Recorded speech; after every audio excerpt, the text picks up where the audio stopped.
নমস্কার আমার প্রিয় বন্ধু দিদিরা, যেখান থেকে আমার এই ভিডিওটা দেখছো সবাইকে অসংখ্য ধন্যবাদ। এখন সকালবেলায় 9টার মতন বাজে। তাই সকালবেলা বাসি কাজ সেরে এসেছি, আজকে সব কাজ সেরে তারপর রান্নাঘরে এসেছি। রান্নাঘরে সকালবেলা এসে রুটি করে নেওয়া, একবার পরোটা করে নিয়েছি, বাবুকে দিয়ে দিয়েছি, তারপর আমাদের নিজেদের জন্য রুটি করে নেবো। আর আমি যেহেতু সকালবেলা পরোটা খাইনি তাই রুটি করছি। আর রোদ্দুর আরও দাদা রুটি পরোটা খেয়েছে, ওদের জন্য পরোটা বানিয়ে নিয়েছি।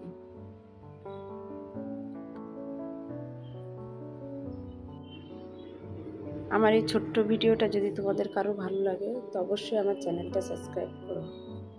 আর একটা কথা বলছি, যে আমাকে সাবস্ক্রাইব করবে সে আমার নাম্বার দিয়ে রেখে যাবে না, কারণ অনেকে আছে নাম্বার দিয়ে রেখে যায়, এত টান অত টান, এভাবে রেখে তোমার চ্যানেলেও ক্ষতি হবে আর আমার চ্যানেলেও ক্ষতি হবে। তো নাম্বার দিয়ে রেখে যাবে না, যদি কিছু ভিডিও সম্বন্ধে কিছু থাকে তা সেভাবে লিখবে। আর যদি আমাকে প্রয়োজন হয় তাহলে বলবে নিমন্ত্রণ করে যাচ্ছি বা আমন্ত্রণ করে যাচ্ছি, আমি বুঝে যাব।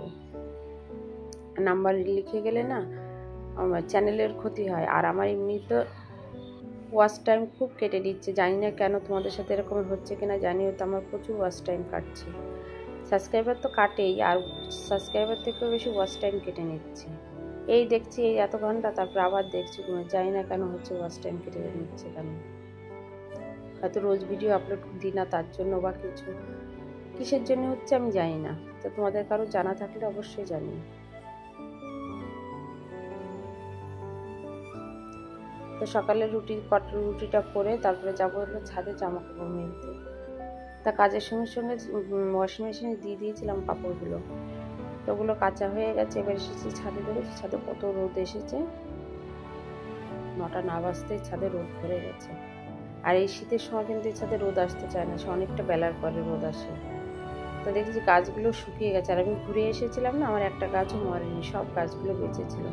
যেহেতু এখানে প্রচুর বৃষ্টি হয়েছে, যাক বৃষ্টি জলে গাছগুলো, আমি খুব টেনশানে ছিলাম আমার গাছগুলোকে নিয়ে, কি জানি গাছগুলো বাঁচবে কি বাঁচবে না। যাক ঠাকুরের আশীর্বাদে আমার গাছগুলো একটা গাছও নষ্ট হয়নি। তা ছাদে এসেছি কাপড় মেলতে, তা আমি গাছে যে 2 বালতি জল দিয়ে যাই, যেগুলো একদম শুকিয়ে গেছে, সব গাছে দেবো না, যেগুলো খুব শুকিয়ে গেছে। আর এখন না এত রোদের তাপ, দুবেলায় গাছে জল দিতে হচ্ছে, একবেলায় জল না পেলে গাছ কিরম জানি শুকিয়ে যাচ্ছে। তো ছাদে কাপড়গুলো মেলে দিয়ে এসে যতগুলো কাপড় ছিল ঘরের মধ্যে সেগুলো নিয়ে আসলাম। আর ঘুরতে গেছিলাম, সে অনেক কাপড় হয়ে গেছে, আর এমনি রোজকার পরা সেসব কাপড় এক এক করে ভাঁজ করে নেব। আর যেগুলো তুলা কাপড় সেগুলো তুলে রাখবো, আর যেগুলো বাড়ি পরা সেগুলো আলাদা করে নেব।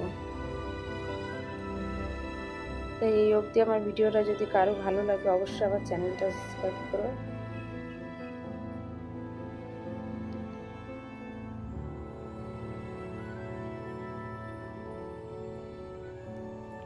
আর এবার ঘুরতে যে কার জন্য খেয়ে নিচ্ছি সেটাও তোমাদের মধ্যে শেয়ার করা হয়নি, তা আজকে হচ্ছে ওইটা শেয়ার করে দেবো। আর যে রোদ্দুরে যে খেলছে ওর খেলনা নিয়ে,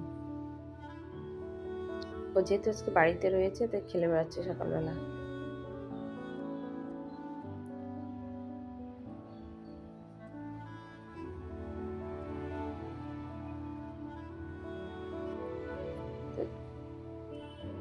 দু ব্যাগের কাপড় সব বের করে কেচে দিয়ে শুকিয়ে নিলাম। কি কি এনেছি তাই দেখাচ্ছি। এটা হলো আমাদের সোনা মামার জন্য জামা, আর এটা হলো রোদ্দুরের গেঞ্জি। রোদ্দুর আর আকাশের একই কালারের গেঞ্জি নিয়েছি। আর এটা হলো আমার দেওরের ছেলের আর কি, ওর গেঞ্জি।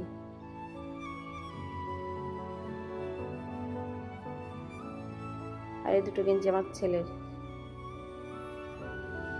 তেমনি সেভাবে বেশ কিছু নিয়ে আসিনি, কারণ ওখানে নিয়ে আসার মতন সেভাবে কিছু নেই। আর গেঞ্জিগুলো নিয়ে এসেছি, যা কিছু তো বাচ্চাদের জন্য নিয়ে আসতে হবে তাই নিয়ে এসেছি। আর আমার পুরীর জিনিস টুকটাক আমার ঘরে অনেকই আছে। এই যে গেছিলাম সকালবেলা সমুদ্রের পাড়ে, তারপরে এই ঝিনুকগুলো দেখে আমার খুব পছন্দ হয়েছে, তা কটা 10টা মনে ঝিনুক নিয়েছি। আর এইগুলো নিয়েছি, যে রঙ্গোলি দেয় না পুজোর সময়, সেইগুলো কটা দেখলাম তা নিলাম। 3টে নিয়েছি বড়, আর ছোটো নিয়েছি 2টো।